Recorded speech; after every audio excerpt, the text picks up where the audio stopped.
은혜 나누고자 합니다. 여러분, 경제학, 요즘 경제학에서 하는 말 중에요, 웹 경제학이라는 말이 있습니다.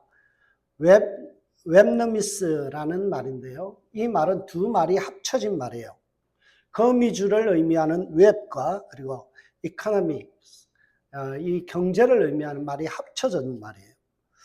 웹너미스라는 이 말은요, 우리가 살아가는 데 있어서 어떤 부분이 가장 중요한가 하면 네트워킹이 중요하다. 서로 연결되어지고 서로가 하나 될 때 시너지 효과를 통해서 기업이 더 잘 된다는 거예요. 중요한 것은 연합의 효과입니다. 요즘 시대는요, 한 사람의 탁월한 능력에 의해서 평가받는 시대가 아니에요. 이전에는요, 저 사람, 저 목사님 카리스마 있어. 엄청난 지도력과 카리스마가 중요했어요. 오늘날 교회는 그렇지 않습니다. 모든 성도들이 함께 연합해서 동력자가 되어서 함께 나가는 교회가 건강하고요, 좋은 교회이고 그 교회가 스트롱한 거예요. 얼마나 그 사람 하나가 유능하느냐가 아니에요. 포인트는 어디에 있어요? 그것은 바로 한 사람이 아닌 우리의 연합, 그래서 서로가 힘을 합치는 교회가 중요하다라는 거예요. 2018년에 한국에서 번역돼서 아주 선풍적인 인기를 끌었던 책이 있습니다. 키스 페라지라는 사람이 지은 혼자 밥 먹지 말라라는 책이에요. 이 책에 보면 이런 내용이 있습니다. 성공은 당신 누구를 아느냐가 아니라 당신 누구를 돕느냐에 달려있다. 서로가 돕고 서로가 연락하고 서로가 끈끈해질 때 그 사람이 어때요? 성공한다는 거예요. 오늘 아침에 제가 어떤 설교를 들었다가 이 부분과 연결되는 부분이 있어서 소개합니다. 워싱턴 대학의 존 메디나라는 교수님이요, 책을 썼는데 브레인 룰, 그러니까 머리의 회전, 두뇌의 룰, 어떤 원칙 이런 책인데요. 이 책에 보면 뭐라고 이야기하냐면 하버드 대학을 자녀들을 보내고 싶다면 한 가지를 하래요. 그게 뭔 거 아세요? 부모의 경제력이나 정보력이 아니라 부모가 서로 사랑하라는 거예요. 부모가 서로 사랑하는 유대감을 보여줄 때 아이들이 정서적으로 안정을 갖고 그로 인해서 공부를 더 잘하게 된다는 거예요. 여러분, 우리 교회는 하버드 자녀를 둔 사람이 없어요. 왜 그럴까요? 열심히 찢고 볶고 싸우기 때문에 자녀들이 정서적으로 불안해서 하버드를 못 간 거예요. 그러니까 애들 괜히 잡지 마세요. 애들이 공부 못한 거는요, 부모들이 하도 싸우다 보니까 애들이 불안해서 공부를 못한 거예요. 그러니까 누구 책임이다? 내 책임이다. 부모 책임이에요. 여러분, 교회도 마찬가지입니다. 성도가 거미줄처럼 끈끈하게 잘 연결되어서 성도의 교제가 활발한 교회, 사랑의 나눔이 있는 교회, 서로가 서로에게 관심을 갖고 축복하며 남들의 문제에 대해서 중보하며 기도하는 교회, 그 교회가 부흥하는 교회고 건강한 교회고 성경적인 교회예요. 그러므로 우리 교회는 앞으로 성도의 교제가 활발한 교회가 돼야 돼요. 사랑이 넘치는 교회가 돼야 돼요. 교회 본질이 뭘까요? 여러분, 교회 본질은요, 사도신경에 우리에게 답을 제시합니다. 거룩한 공교회. 우리 교회가 공교회라는 거예요. 이게 사적인 교회 모임이 아니에요. 이 교회라는 거요, 공교회라는 거는 이게 어떤 법이래요? 퍼블릭 같은 말이에요. 이게 우리 교회가 어떤 교회예요? 공공기관이에요. 사회를 인도하고 세상에 등불이 되어지는 곳이 어디냐? 교회예요. 공교회라는 말은요, 어떤 사적인 모임이 아니라 우리가 이것이 전체적인 하나의 커뮤니티를 끌어안는 교회라는 거예요. 그리고 서로의 교제하는 것을 믿습니다. 여러분, 우리 신앙 고백에서 마지막으로 결론이 뭐예요? 성도가 서로 교제하는 것. 성도가 서로 끈끈하게 하나 되는 것을 우리는 그것을 신앙 고백으로 담고 있고 우리의 신앙의 철칙으로 삼고 있다라는 거예요. 교회는 성도의 모임입니다. 성도가 모여 있는데 그냥 모래알처럼 흩어져 있는 것이 아니라 시멘트처럼 서로가 완벽하게 근루가 되어 있는 거예요. 이게 교회라는 거예요. 거미줄처럼 서로 얽혀서 교제하는 것이 교회다라는 거예요. 그래서 골로새서 3장 14절에 뭐라고 이야기합니까? 이 모든 것 위에 뭘 더하라고요? 사랑을 더하라. 사랑을 더하라. 여러분, 우리가 35주년이 되어서 우리가 나아갈 방향이 어디에 있어요? 사랑을 더하는 사역. 이는 온전하게 매는 띠니라. 여러분, 교회가 어떻게 온전해져요? 사랑하면 되는 거예요. 여러분, 이게 교회가 오늘날 온전해지지 못하고 시험 들고 교회가 쪼개지고 서로가 다투는 이유가 뭔가요? 이 모든 것 위에 사랑을 다하지 않기 때문이죠. 이 모든 것이 뭐예요? 전도도 있고요, 사역도 있고요, 기도회도 있고요, 모든 모임도 있고요, 예배도 있어요. 근데 주님께서 우리에게 뭘 요구해요? 사랑을 더하라. 하나님을 사랑하고 이웃을 사랑하는 이 신앙의 본질을 회복하는 교회가 온전한 교회다라는 거예요. 여러분, 참된 교회, 참된 성도의 모습이 무엇일까요? 바로 옆에 있는 사람에게 잘하는 교회예요. 내 옆에 있는 교회에게 잘하는 거예요. 우리 한번 인사합시다. 앞으로 잘하겠습니다. 그래요. 앞으로 더 잘하겠습니다. 네. 옆에 있는 사람을 소중히 여기는 교회. 여러분, 이게 진짜 교회. 옆에 있는 사람을 소중히 여기는 교회. 여러분, 그래서 나온 말 있잖아요. 있을 때 잘해. 여러분, 우리 윤 목사님, 사모님 작년 11월에 천국 보내고 나서 어떤 마음이 들었을까요? 있을 때 좀 더 잘할 것. 좀 더 사랑해 줄 것. 좀 더 이해해 줄 것. 좀 더 용납해 줄 것. 아마 그 마음이었을 거예요. 여러분, 우리가 곁에 있는 사람, 소중한 사람을 소중히 여기지 않는 교회가 되었어요. 그래서 요한복음에 우리에게 말씀하죠. 요한복음 13장. 제자가 어떤 사람이냐? 새 계명을 너희에게 주노니 서로 사랑하라. 내가 너희를 사랑한 것 같이 너희도 서로 사랑하라. 너희가 서로 사랑하면 이로써 모든 사람이 너희가 내 제자인 줄 아니라. 여러분, 예수님의 제자 되는 유일한 비결이 있어요. 그게 뭐라고요? 덮어놓고 사랑하는 거예요. 묻지도 따지지도 않고 사랑하는 거예요. 과거의 이력이 어떻든 그 사람의 과거가 어떻든 묻지 마세요. 따지지 마세요. 저는 목회를 하면서 원칙이 있습니다. 성도가 나에게 말하기 전까지는요, 묻지를 않아요.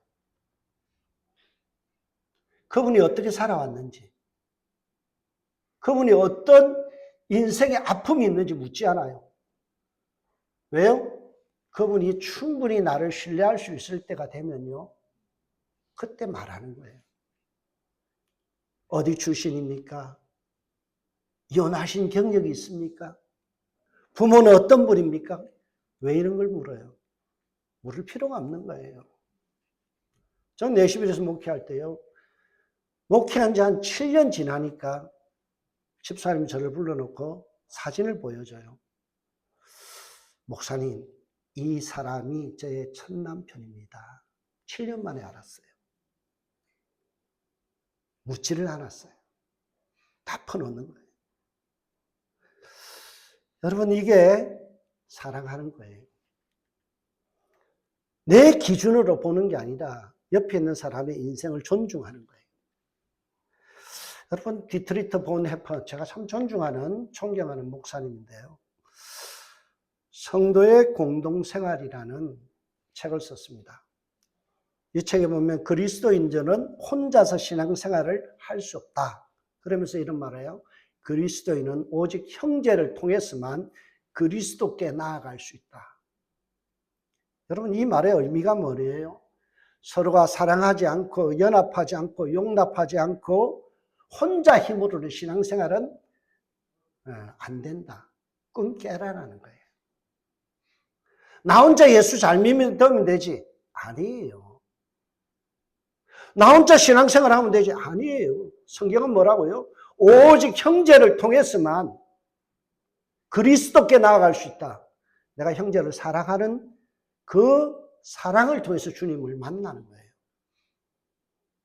내가 꼴보기 싫은 그 사람을 용납하고 받아들임으로 인해서 주님께 나아가는 거예요. 그러나 오늘날 실질적인 교회 모습은 어떻나요? 연합하고 사랑하고 용납하기를 싫어하죠. 현대 교회의 특징은 말세의 특징처럼 마태복음 24장 12절에 뭐라고 그래요? 말세가 되면 고통하는 때가 이르는데 사랑이 식어진다 그랬잖아요. 말세의 특징이 뭐예요? 부모들이요, 자식을 사랑 안 해요. 내 것부터 챙겨요.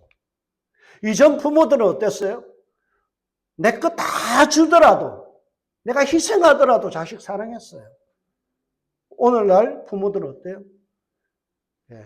내가 그렇게 사랑받아 놓고는, 한없는 사랑을 받아 놓고 우리는 자식들에게 무한 사랑을 안 해요. 성도의 사랑을 그렇게 받아 놓고 성도들 사랑 안 하죠. 오죽했으면요, 이런 책이 나왔어요. 무례한 기독교. 무례한 기독교. 리처드 마우라는 사람이 있었는데요. 여기에 보면 이런 말을 합니다. 시민성은 단순히 좋은 매너리의 문제가 아니라 우리와 동의하지 않는 사람들을 하나님의 형상을 닮은 존재로 대우하는 것이다. 옆에 있는 사람이 누구라고요? 하나님의 형상을 닮은 사람. 그래서 내 마음에 안 들어도 어때요? 내가 볼 때는 저 사람 인생 고쳐주고 싶어요. 뭐라 하고 싶어요. 뜯어 고치고 싶어요. 지적하고 싶은데 뭐라고요? 그도 하나님이 빚은 형상이다. 하나님을 닮은 존재다. 하나님이 만드신 그 작품이다. 그걸 인정해야 되는데 이걸 인정 안 하니까 무례하게 대응하는 거예요. 너 왜 그래? 너 뭐 때문에 그래? 너 바꿔. 내 마음에 안 들어. 이 말이 뭐예요? 무례하다는 거예요. 여러분, 사랑은 무례히 행치 아니하며, 사랑은 어떻다고요? 예의를 갖추는 거예요. 내 마음에 안 들어도, 나하고 안 맞아도 뭐라고요? 예의를 갖추는 거예요. 그러니까 사랑은 어떻게 한다고요? 굉장히 젠틀한 거예요. 우리 그리스도인들은요, 사랑을 너무 추상적으로 생각해요. 여러분, 하나님의 사랑은 굉장히 젠틀한 거예요. 주님께서 뭐라고? 내가 문 밖에 서서 두드리노니 네가 마음문 열면 내가 그 안에 들어간다는 거예요. 무례하다면요, 어떻게 했을까요? 내가 너 마음문을 부시고 내가 들어간다 그랬죠. 예수님 굉장히 젠틀해요. 상대방의 의견을 존중해요. 나하고 안 맞는 사람을 인정해요. 그게 사랑이에요. 이 마음이 없으면 무례한 거예요. 여러분, 주님은 사랑이 식어진 교회를 향하여 오늘 본문을 통해서 뭐라고 말씀하나요? 또 내 이웃을 사랑하고 내 원수를 미워하라 하였다는 것을 너희가 들었으나 나는 너에게 이르노니 너희 원수를 사랑하며 너희를 핍박하는 자를 위하여 기도하라. 여러분, 이 말의 핵심이 뭐예요? 사람 차별하지 말라는 거예요. 어떤 사람은 이웃이고 어떤 사람은 원수라는 거예요. 그래서 내 마음에 드는 이웃은 사랑할 수 있어요. 그런데 내 마음에 안 드는 원수는 뭐예요? 미워한다는 거예요. 한 사람 한 사람의 인격을 존중하는 것이 아니라 내 기준을 가지고 저 사람은 미운 놈, 이 사람은 좋은 놈, 판가름하는 거예요.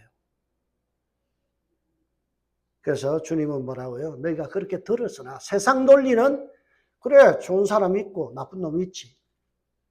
너가 그렇게 들었으나 나는 너에게 이르노니, 주님의 생각은 뭐예요? 너희 원수를 사랑하면 너희를 핍박하는 자를 위하여 기도하라. 내 마음에 안 들어도, 까칠해도, 기분 나빠도, 정말 저거는 정말 얼굴 안 봤으면 좋겠던 사람도 뭐라고요? 사랑하며 기도하라. 이게 기독교예요.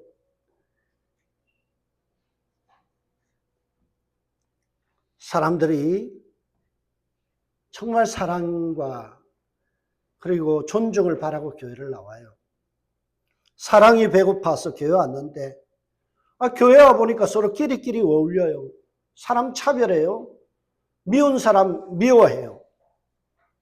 예수님 당시에도 백성들 안에는 교회를 나오지만 예수를 믿지만 차별이 있었어요. 그래서 성경에 보면 어떤 이야기였어요? 보면 이런 이야기 있죠. 어떤 부분에서 헬라파 가부와 히브리파 가부들이 구제를 받는데도 차별당했잖아요.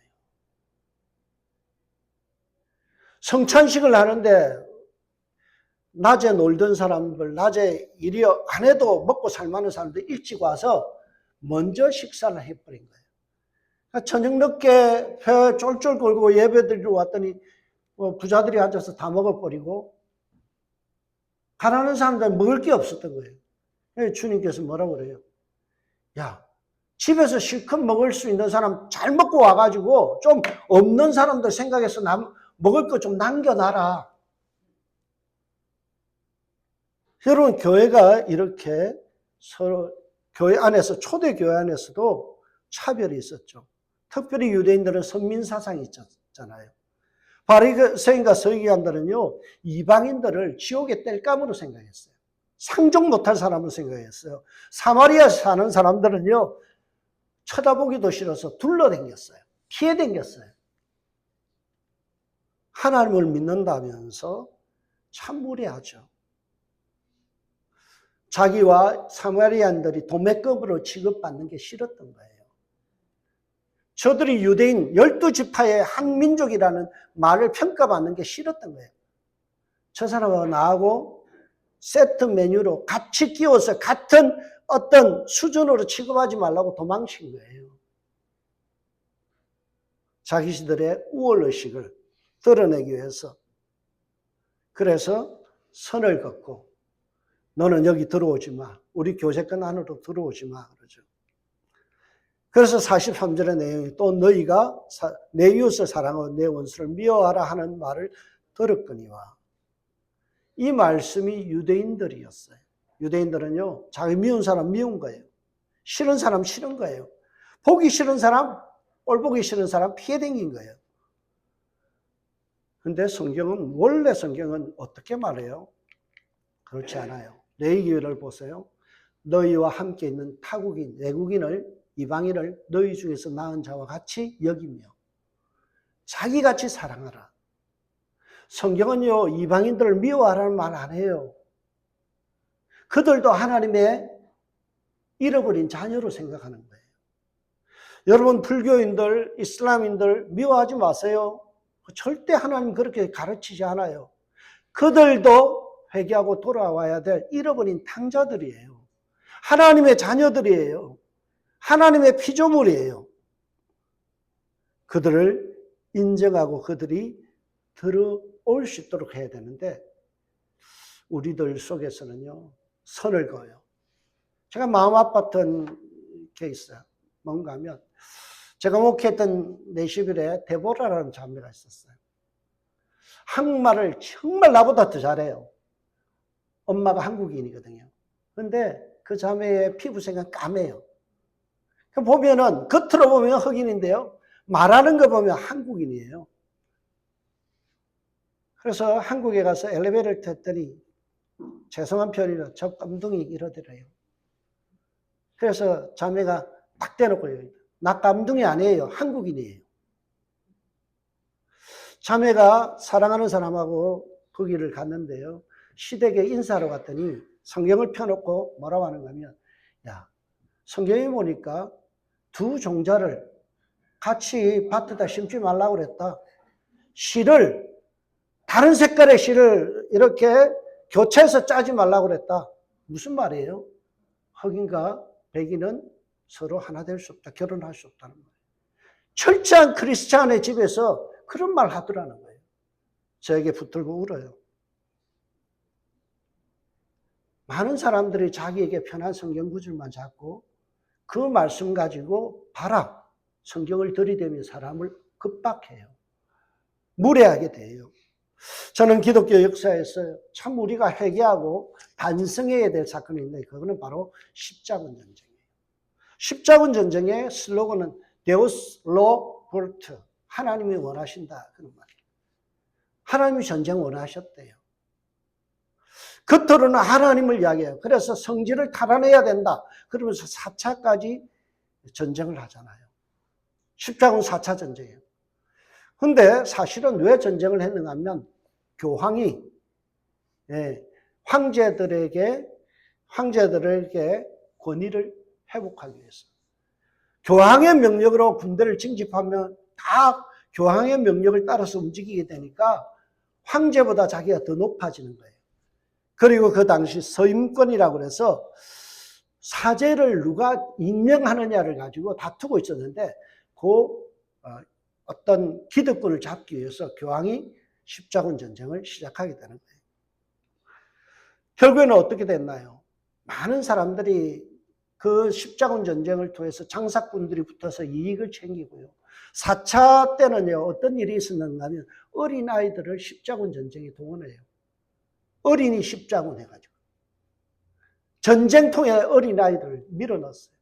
그리고 이익을 위해서요, 나중에는 이 교회를 약탈을 해요. 그리고 죽여요. 4차 십자군 전쟁 때는. 그걸 하나님이 원하셨다고요? 아니에요. 성경 구절 가지고요, 자기 이익을 위해서, 자기 편의를 위해서 주장한 거예요.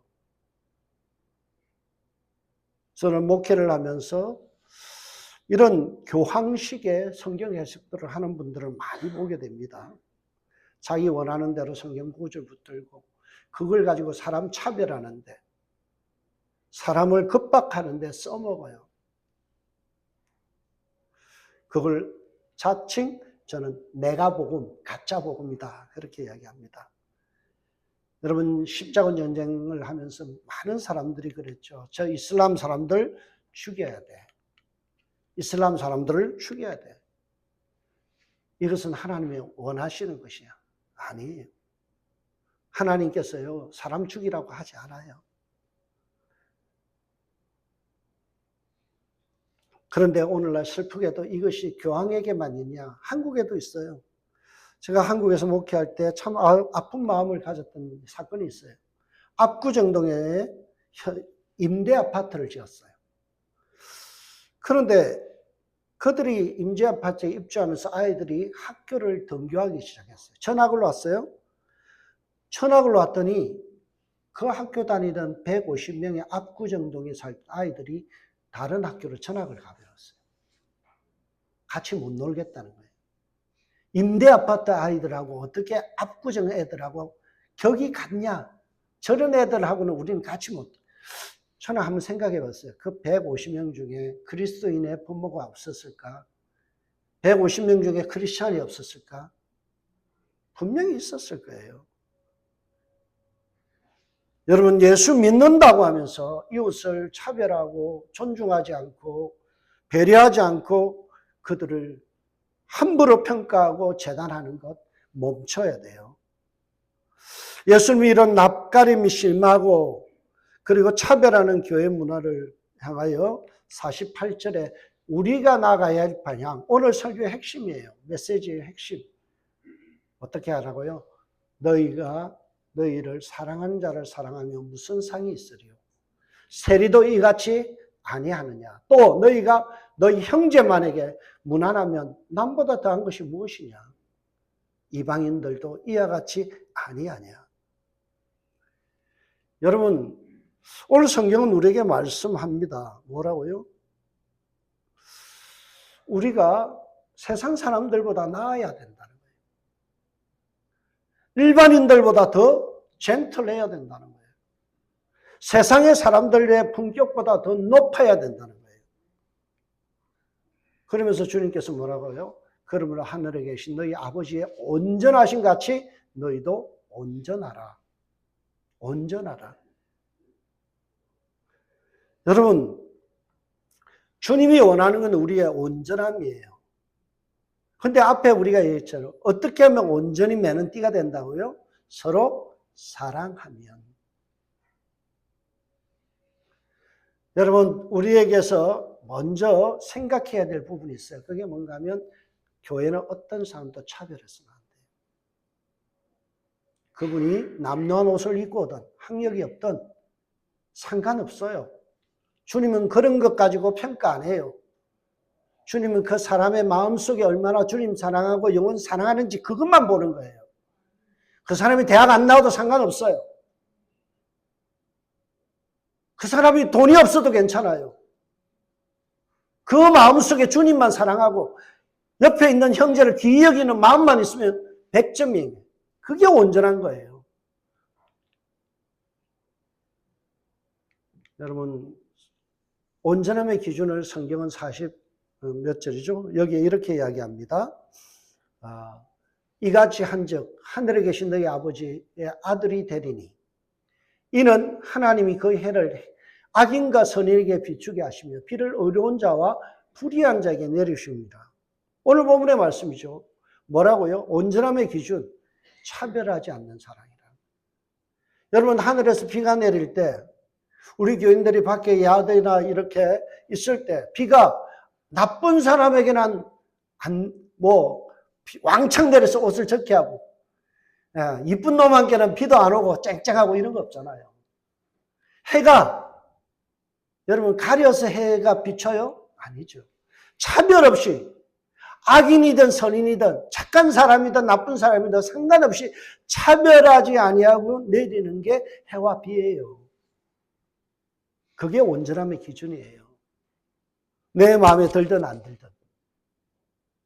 내가 보기에 사랑할 만한 구석이 있든 없든 상관없이 그를 사랑하는 거예요. 덮어놓고 사랑하는 거예요. 미워하지 않는 거예요. 차별하지 않는 거예요. 이게 교회의 기준이 돼야 돼요. 여러분, 자식들도요, 이쁜 놈이 있고 미운 놈이 있어요.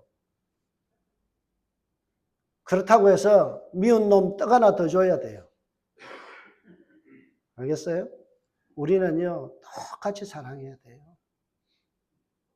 최근에 어떤 집사님하고 상담을 했어요. 자녀가 셋 있는데 유산을 똑같이 3분의 1씩 나눴대요. 잘한 쪽에서 항의가 들어왔어요. 아니, 쟤는 나보다 엄마에 대해서 사랑도 없고 엄마를 잘 케어도 안 하는데 왜 똑같이 나누냐. 엄마가 하는 말이, 걔도 내가 배 아파서 나네야. 똑같은 자녀야. 나한테 잘하든 못하든 미운 놈이든 나쁜 놈이든 상관없이 나는 부모로서 사랑을 할 뿐이야 라고 대답했다. 여러분, 이게 그리스도인이에요. 나한테 잘한다고, 나에게 이쁜 짓 한다고 사랑하는 게 아니라 나한테 잘못해도, 보기 싫어도 사랑하는 거예요. 덮어놓고 사랑하는 거예요. 이게 은색교회가 앞으로 나아가야 될 방향인 줄 믿습니다. 여러분, 존 파이퍼 목사님이라는 분이 있어요. 참 미국의 유명한 목사님인데 이분이 차별 없는 복음이라는 책을 썼어요. 이분이 원래요, 백인이라서 백인 우월주의에 빠져있던 분이에요. 자기가 차별했던 것을 회개하면서 이 책을 썼어요. 차별 없는 복음. 복음은 어떻다고요? 그리스도의 피는 단지 개인의 죄를 씻기 위해서만 흘려진 것이 아닙니다. 그 피는 갈등하는 민족들 사이에 처진 담을 허물기 위해 흘려졌습니다. 여러분, 주님의 복음은요, 나 개인의 죄만을 위해서가 아니라 원수 맺고 서로가 담을 쌓고 살아가는 사람들의 담을 허물어 버리는데 거기에 사용되기 위해서 주님 피를 흘린 거예요. 막힌 담을 허는 것이 교회가 돼야 돼요.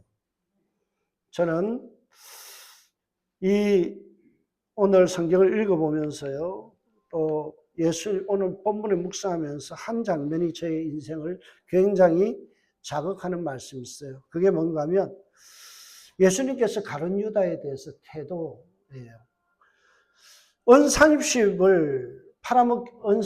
예수를 팔아먹기 전에요, 예수님께서 그 전까지 그를 차별하지 않았어요. 한 여러 제자를 세우실 때 가룟 유다를 세우고 재정 담당을 시켰어요. 여러분, 예나 지금이나요, 재정부는 믿는 사람에게만 맡겨요. 제가 우리 다래 집사님 재정 맡겨놓고 들어가지도 않아요. 왜요? 안 들어가도 믿을 수 있는 사람이니까. 100% 신뢰할 수 있으니까. 여러분, 가룟 유다는요, 주님께서 그만큼 신뢰했다는 거예요. 앞으로 그를 예수님을 배반할 사람인 거 알고도 신뢰했다는 거예요. 여러분, 예수님의 제자 중에는 세리 마태가 있어요. 요즘으로 치면 CPA 마태예요. 얼마나 그 사람에게 맡겨놓으면 정확하겠어요. 오병이어의 기적을 할 때 식비를 계산해냈던 빌립도 있어요. 셈이 굉장히 빨랐던 사람이에요. 근데 그 사람 다 제쳐놓고 예수님께서 가룟 유다를 가장 중요한 회계라는 직분을 맡겼어요. 시간이 지났어요.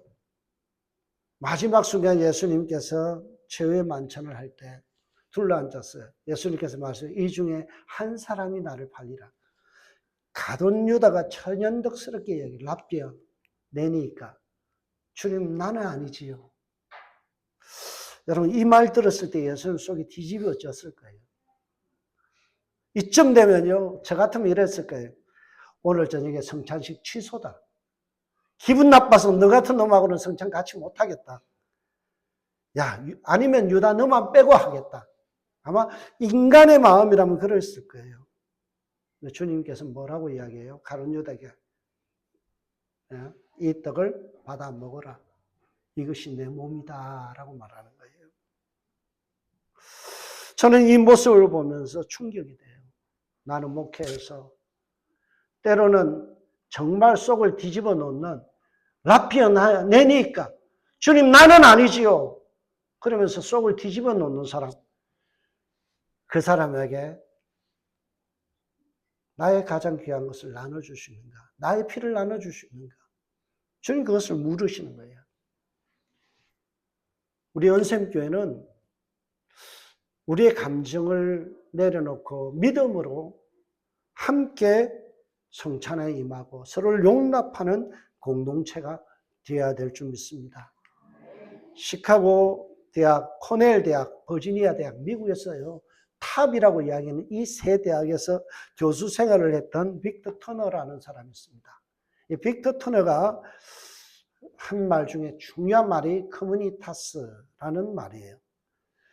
커뮤니타스라는 말은 사회적인 문지방, 경계선을 넘어서 사람들이 만들어낸 의례와 자치와 그것은 치유를 이루어내는 공동체를 커뮤니타스라고 해요. 서로가 금을 그어놨어요. 너는 여기 들어오지 마. 너는 나의 교제권 밖이야. 너는 우리 교회 오지 마. 너하고 나는 상관없는 사람이야. 교제하기 싫어. 그 선을 가감하게 지어버리는 거예요. 그리고 그를 환대해서 그들이 우리가 한 떡덩이가 되어지고 하나의 공동체 안에서 서로가 사랑하는 그런 공동체를 만들어야 된다는 거예요. 이분이 아프리카에 갔더니 그런 부족을 만난 거예요. 아프리카에 연구하다가 어느 부족에 보니까 경계가 없이 서로가 환대하더라는 거예요.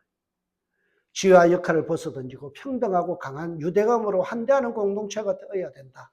이게 오늘날 미국을 향한 메시지예요. 기독교 국가라고 이야기하는 미국을 향하여 뭐라고요?